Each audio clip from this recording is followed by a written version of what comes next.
রসুলুল্লাহ সাল্লাল্লাহু আলাইহি ওয়াসাল্লাম হাসান ও হুসাইন রাদিয়াল্লাহু আনহুমার জন্য এই দোয়া পড়ে সকল প্রকার ক্ষতিকর বস্তু থেকে আল্লাহর নিকট আশ্রয় প্রার্থনা করতেন। দোয়াটি হচ্ছে: উঈযুকুমা বিকালিমাতিল্লাহি তাম্মা মিন কুল্লি শাইতানিন ওয়া হাম্মা ومن كل عين لامة أعيذكما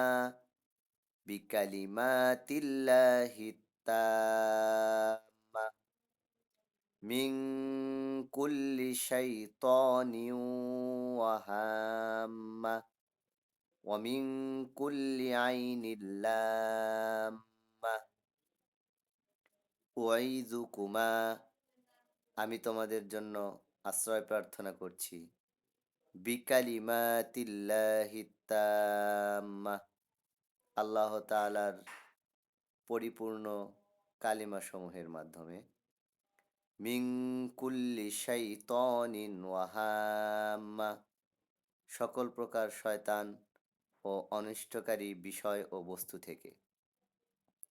ওয়া মিন কুল্লি আইনিল লাম্মা এবং সকল প্রকার কুদৃষ্টি ও বদনজর থেকে